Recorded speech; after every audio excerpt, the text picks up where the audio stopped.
Hello friends, welcome to my channel knowledge Guruji. इस वीडियो में मैं आपको एरिया क्षेत्रफल के बारे में कुछ इम्पोर्टेंट चीज़ें बताऊंगा। तो आपका स्वागत करता हूं एरिया के पार्ट 1 में। तो चलिए हम लोग शुरू करते हैं। सबसे पहले हम लोग शुरुआत करते हैं त्रिभुज से। तो त्रिभुज क्या होता है, त्रिभुज के बारे में आपने बचपन में ही पढ़ा होगा। तो त्रिभुज हम लोग त्रिभुज जो मान लिया, एक ये त्रिभुज है, इसके एक कोण, इसका कोण एक ये है और एक कोण बी है और कोण एक सी है। तो जो इनके जो कोणों का योग जो होता है वो हमारा 180 अंश होता है। ये हम लोगों को आसान हमेशा ही पता था। और त्रिभुज के जो दो भुजाओं का एक और इसमें कॉमन चीज़ है, त्रिभुज की जो दो भुजाओं का योग होता है वो तीसरी भुजा से बड़ा होता है। मान लिया कि दो भुजाएं हम लोगों ने त्रिभुज एक ये मान लिया, एक त्रिभुज ये है ए बी सी।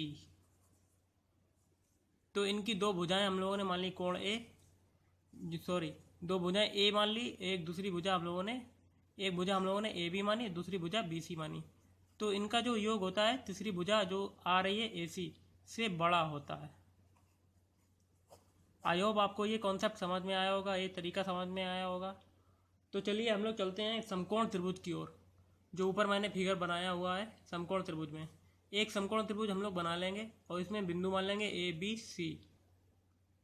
तो इसमें कण ये होता है, ए सी कण है हमारा, बी सी आधार है और ऊंचाई ए बी मान ली। तो इसमें जो भुजाओं की माप जो मानेंगे उसको मानने के लिए बी के सामने की भुजा हमेशा बी मानेंगे जो हमारा कण है, और सी के सामने की भुजा हम लोग सी मानेंगे जो हमारी ऊंचाई है सी, और ए के सामने की भुजा हम लोग ए मानेंगे जो हमारी आधार है। आई होप आपको ये समझ में आया होगा। आपने पाइथागोरस प्रमेय तो पढ़ी होगी, पाइथागोरस प्रमेय जो अलाउ होती है हमारी समकोण त्रिभुज में। तो क्या होती है, कर्ण का square means A C square equal to आधार का square B C square plus A B square. ये आपको हमेशा पता होगा। आई होप आपको ये समझ में आया होगा। तो चलिए हम लोग चलते हैं समकोण त्रिभुज का जो क्षेत्रफल होता है उसको निकालने का तरीका बताते हैं आपको। तो समकोण त्रिभुज का क्षेत्रफल कैसे निकालते हैं, तो हमने एक डायग्राम बना लिया है त्रिभुज, समकोण त्रिभुज ए बी सी, जिनकी बजाय हम लोगों ने ए बी सी मान ली। तो समकोण त्रिभुज का जो क्षेत्रफल का फार्मूला होता है उसको हम लोग लिखेंगे 1/2 इंटू आधार इंटू ऊंचाई। तो इसमें ए 1/2 इसको लिख लेंगे, आधार हमने कितना माना ए, ऊंचाई कितनी मानी है बी, तो आ गया हमारा 1/2 ए इंटू बी। आई होप आपको ये त्रिभुज निकालना समझ में आ गया होगा। अब हम लोग इसका परिमाप निकालते हैं। इसका परिमाप कैसे निकाला जाता है, तो परिमाप को हम लोग पी से डिनोट कर लेते हैं। जो त्रिभुज की जो तीनों भुजाओं का योग होता है ए प्लस बी प्लस सी जो मानी है, वही हमारा परिमाप कहलाता है। तो आई होप आपको परिमाप निकालना भी आ गया होगा। तो चलिए हम लोग चलते हैं समबाहु त्रिभुज की ओर। समबाहु त्रिभुज क्या होता है इसके बारे में पूरा डिटेल में आपको मैं बताऊंगा इस वीडियो में। तो दोस्तों अगला जो हमारा आता है समबाहु त्रिभुज। तो समबाहु त्रिभुज का मैंने एक फिगर बनाया हुआ, एक त्रिभुज बना लिया और प्रत्येक कोण 60 अंश ले लिया, भुजाएं पूरी बराबर कर ली। तो समबाहु त्रिभुज की खासियत होती है इसमें प्रत्येक कोण जो होता है बराबर होता है, कोण बराबर होते हैं, सारी भुजाएं बराबर होती हैं। मीन्स ए बराबर ए, इनकी तीनों भुजाएं बराबर होंगी, और जो प्रत्येक कोण होता है वो 60 अंश होता है। आई होप आपको ये समझ में आया होगा।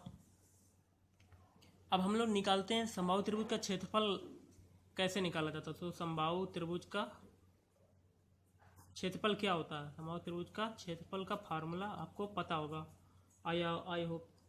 तो समबाहु त्रिभुज का जो क्षेत्रफल होता है √3/4 इंटू भुजा स्क्वायर। तो इसमें भुजा दी गई है ए, तो इसमें भुजाएं तीनों बराबर हैं, तो इसमें √3/4 इंटू ए का होल स्क्वायर, ये समबाहु त्रिभुज का क्षेत्रफल होता है। और इसका परिमाप क्या होता है,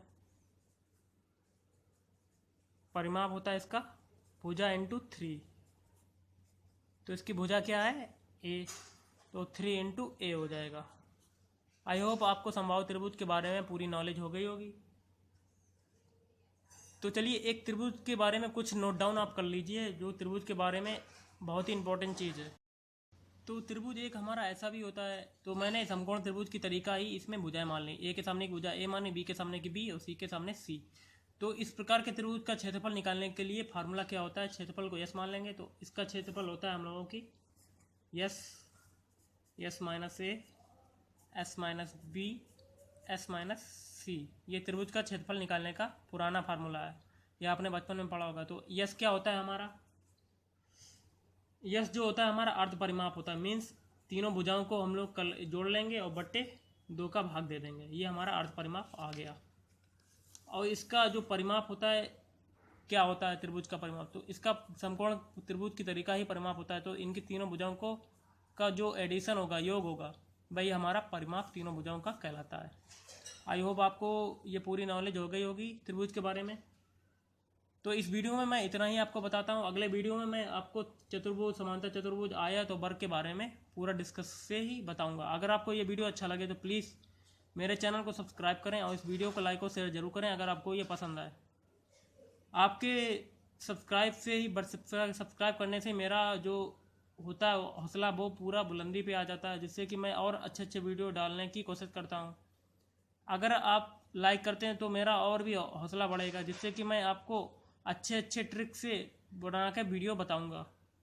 तो चलते हैं हम लोग, अलविदा लेते हैं। उससे पहले आपसे अलविदा लेता हूँ, बाय। तो हम लोग अगले वीडियो में मिलते हैं कुछ और नई जानकारी के साथ।